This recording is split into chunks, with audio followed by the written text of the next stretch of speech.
ติดตามชมรายการที่ดีมีสาระที่ให้ข้อมูลข่าวสารความรู้ความบันเทิงเนื้อหาที่ทรงคุณค่าได้ทางโทรภาพลาวสตาร์ช่องทางการรับชมสามารถรับชมได้ทุกพื้นที่ทั่วประเทศลาวและอีก26ประเทศทั่วโลกด้วยระบบดาวเทียม C band และ KU band สามารถรับชมรายการย้อนหลังได้ทาง YouTube Loud Star Channel ติดตามการเคลื่อนไหวได้ทาง Facebook Loud Star TV Instagram loudstar_tv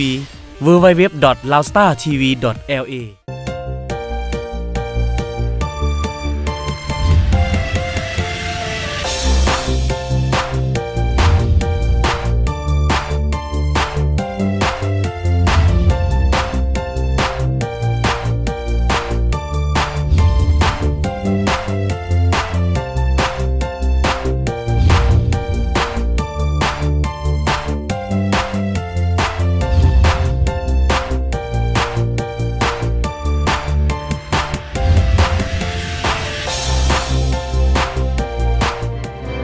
สนับสนุนโดยบริษัทเบียร์ลาวเบียร์ของคนลาวคนจริงใจบริษัทลาวโทรคมของคนลาวเพื่อสังคมลาวบริษัทโตโยต้ารายการเอ็นโซนเป็นหลายกว่าข่าวบันเทิงสบายดีลีน่าจิเปเซอร์ดำเนินรายการถือว่าต้นรายการแบบนี้น้องมาสัมภาษณ์สาวสวยผิงไซยาลินกันแน่ได้ยินข่าวมาว่าตอนนี้น้องเพิ่นกำลังจะมีธุรกิจส่วนตัวและก็มีประเด็นข่าวที่ว่าเพิ่นจะมีการพลิกบทบาทจากสาวหวานๆเฮียบห้อยมาเป็นสาวแห้งๆซึ่งว่าประเด็นข่าวนี้จะเป็นเรื่องแท้สำใดเป็นว่าไปสัมภาษณ์เพิ่นกัน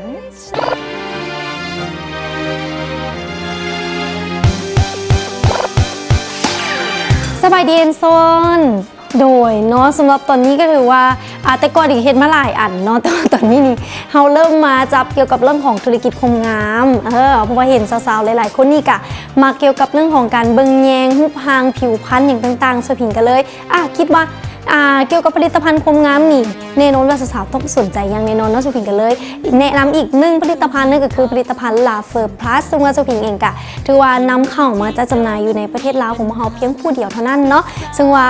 กะเปิดโอกาสให้กับหลายๆคนนี่ได้มาร่วมธุรกิจน้ำกันก็คืออยากเป็นตัวแทนจำหน่ายบ่ออีกต่างๆก็ถือว่าลงกับสวยผิงได้เนาะเพราะว่าอยากให้ทุกคนนั้นมีทั้งสุขภาพที่ดีปลอดภัยแล้วก็ขาวผิวใสงามแบบมีออร่าอันนี้ดีต้องได้ติดตามกันเนาะว่าซีพิกบทบาทว่าเป็นนางไห้เป็นโตโกงหรือว่าจะมาในแนวหนังผีหรือจะมาในแนวบู๊อันนี้ต้องได้ฝากให้ติดตามกันแต่ว่าตอนนี้บอกไปได้เถื่อเนาะของอยากเพราะว่าอยากให้ทุกคนนั้นติดตามจะถึงไปเรื่อยๆเด้แต่ว่ากะซีอยู่ในประมาณปีหน้าเนาะปีหน้าคือซีได้ติดตามแล้วว่าเป็นอีหยังที่ว่าจะออกมาเซอร์ไพรส์แฟนๆอย่างแน่นอนติดตามผลงานของสาวสวยผิงไซยาลินกันเด้อว่าวันนี้จะมาในรูปแบบใดว่าซันซาเนาะแล้วมาต่อกันในมื้อนี้มาอัปเดตนี่เลยรูปเงาของนุ๊กโจมิราเคิลว่าตอนนี้เพิ่นดำเนินไปฮอดใส่แล้ว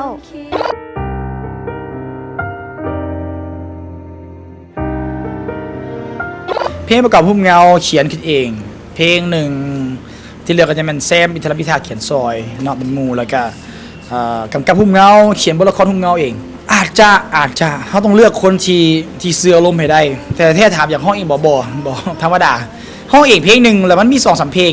อาจจะเป็นคนอื่นห้องแน่เขาจะบ่ห้องเองอยู่แล้วถ้าเป็นไปได้ถ้าไพ่ห้องเพลงได้ดีกว่าหรือว่าเสือลมไม่ดีกว่าเขาจะเลือกคนนั้นหลายกว่าหลายเลยแหละบ๊อบฟรีแมนไอ้โจ้เข่าประมาณ5 วีละหลายคนดาราหลายคนที่เขาไปอยู่ในหุ้มเงาเรื่องนี้ถ้าไอปีอากาศเย็นๆแล้วก็คริสต์มาสพวกนิวเยียร์เบิ่งให้กันแบบว่าแฮปปี้ใจกับโบแฮปปี้ไปดอกหนังเรื่องนี้ค่อนข้างจะแซดพอสมควรถามว่าคาดหวัง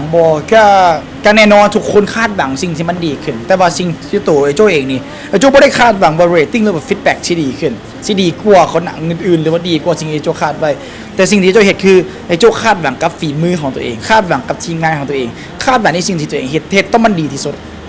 โบจะเป็นอุปกรณ์เครื่องหนังไดอะล็อกทุกอย่างต้องมีการวางแผนให้ดีที่สุดก่อนจะถ่ายทำหนังเรื่องนี้เลิศในบ่รับประกันแต่ว่าบทละครถามว่ามันจี้ใจคนบ่ให้อ่าน10 คนกับจีดซื้อหนังซื้อว่า The Anniversary วันครบรอบครบซุกฟังเบิ่งมีความสุขคอยมี The Anniversary with my girlfriend สิมันเบิ่งคือมีความสุขแต่แท้แล้วเสื้อคอยนี่ มันก็เป็นตามที่คิดดอกลิงอาจจะมีส่วนเวลาเช่นลิงมาแจมให้กันมีหลายคนแต่ละหลายคนจะมาแจมลิงนุชาพระเอกซื้อโบเบิร์ตไปหลายคนบหลายประทัดกับหลายอีหลีเพราะว่านางเอกที่ประกบคู่กับพระเอกประมาณจักคบคู่มั้งก็สิฝากผลงานคือถ้าสิฝากผลงานเพลงไว้นี่หุ้นสิยังบ่มีเถื่อแต่เพลงประกอบพุ่มเงา anniversary วันครบรอบเนี่ยมีแท้แล้วก็ฝากผลงานพุ่มเงา the anniversary วันครบรอบได้เบิ่งกันท้ายปีนี้แน่นอนเข้าใจไร ถ้าเดือนธันวานี้นอนได้ส้มกันอย่างแน่นอนอดใจแล้วท่ากันเด้อส่วนวันนางเอกนี้จะเป็นไผ่นั้นต้องติดตามส้มแต่ว่าตอนนี้ให้ท่านผู้ชมไปพักส้มซีรีส์จากทางรายการกันก่อน